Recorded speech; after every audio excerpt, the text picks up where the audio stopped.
A few years ago, we were just two friends, sitting in the same classroom, both dreaming about doing something big. We both hated engineering. We both thought about dropping out. But when that moment came, I decided to stay. My friend didn't. He dropped out to build a startup. It sounded bold, even inspiring.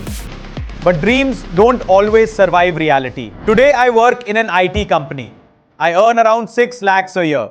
It's not a fortune, but it's enough for me.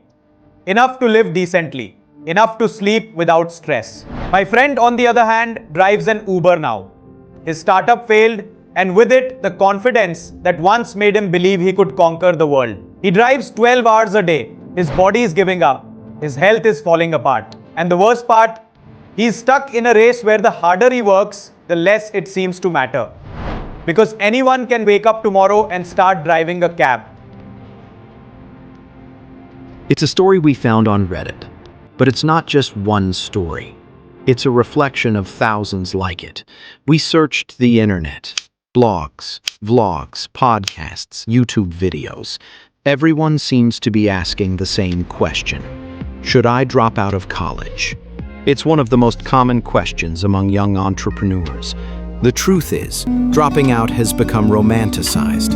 It's sold as a sign of courage, as rebellion against the system, as proof that you're different. But for most people, it's not rebellion, it's confusion. Because leaving college doesn't automatically make you an entrepreneur. It just makes you a student without a plan. You must have seen countless reels saying college is a waste. But in reality, those creators live off your views, not real success. Most students who quit end up stuck, halfway between dreams and survival, regretting a decision they can't undo.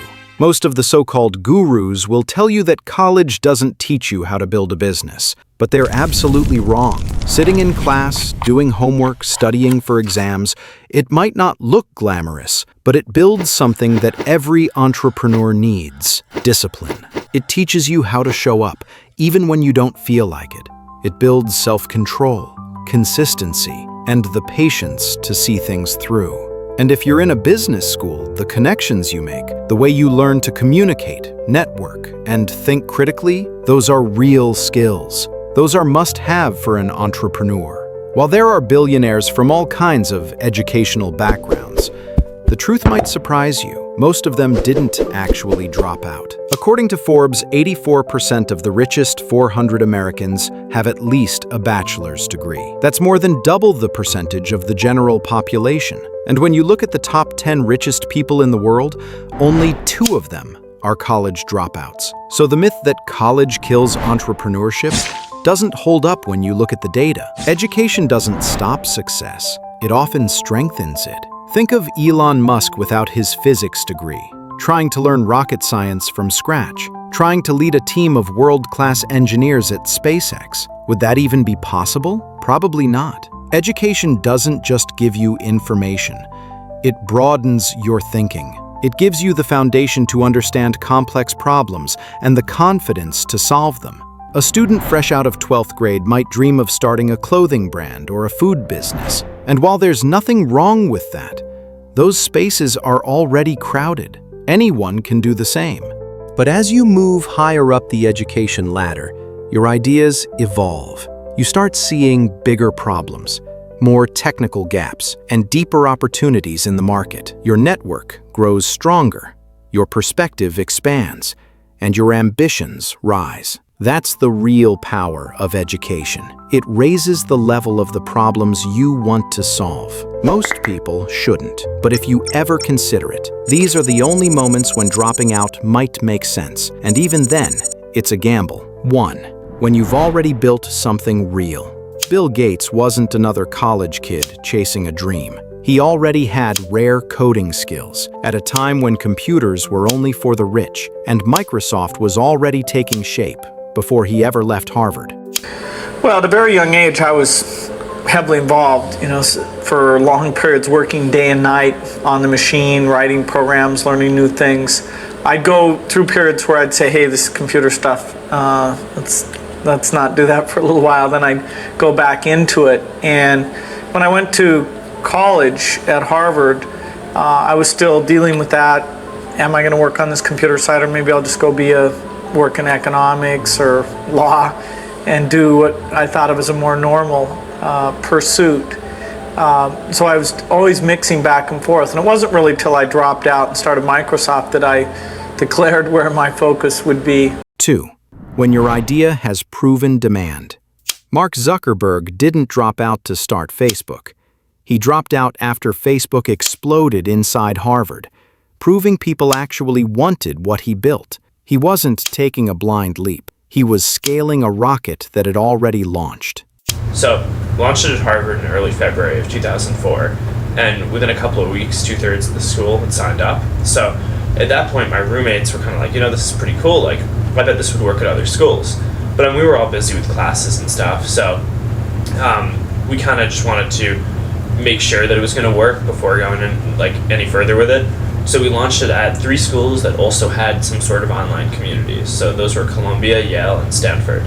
So launched at those 3, and within a couple of weeks, each of those 3 schools also had thousands of users who were like, all right, this is pretty sweet. Let's just go all out and see how many schools we can launch this at as quickly as possible. So we closed out the year with, I think, 29 schools. Came out to Palo Alto for the summer just to hang out, because Palo Alto is kind of this mythical place where all the startups come from, and got ready to launch it at another 150 schools when the year started. 3. When you have powerful connections. Bill Gates' mother personally knew the CEO of IBM. That single relationship opened doors that changed Microsoft's fate. Most people don't have that kind of access. And without it, success is a much steeper climb. 4. When you've lived and breathed your craft for years. Larry Page grew up surrounded by computers. Both his parents were computer science professors. He didn't stumble upon Google. He built it from a lifetime of obsession and understanding. It's an enormous pleasure for me to be here as well, and to talk to so many bright people again. I still prefer actually to hang out with the students, though. When Sergey and I met at Stanford, we both thought we were quite obnoxious, and maybe that's still true, but we don't notice as much anymore.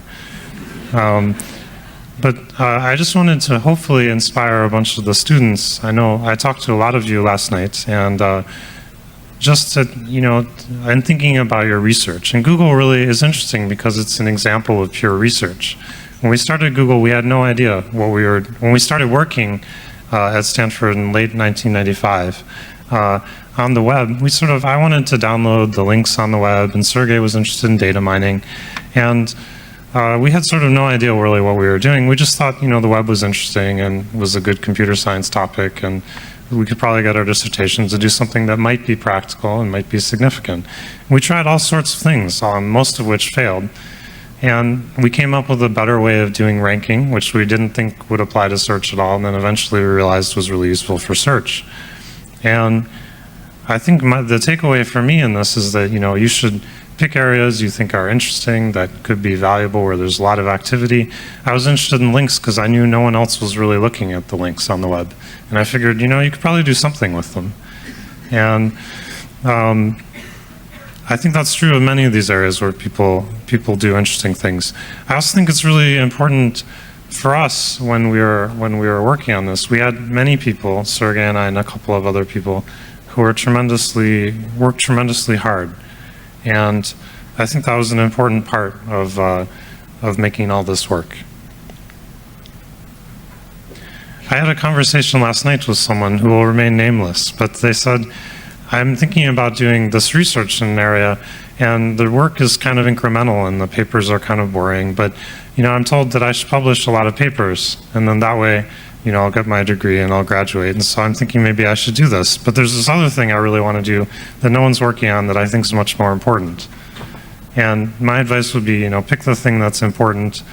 Maybe it doesn't work out because it's more risky, but you can, your PhD might take a few years and you can try a number of different of those things. And maybe one of them will work and be a really big deal. 5. When you have the money to survive failure. The part no one talks about. Most dropouts who make it big come from families with financial safety nets. They could afford to fail. But for most people, failure without a degree means restarting from zero. No cushion, no backup, no second chance. So before you romanticize the idea of dropping out, ask yourself, do I have the skills, the proof, the network, and the safety to survive failure? Because if not, the dream can turn into a nightmare very quickly. And if you truly want to build something, start now. But start with your studies. There's enough time in college to chase your ideas. Use your evenings, your weekends, your breaks. Let your degree be your safety net, not your excuse.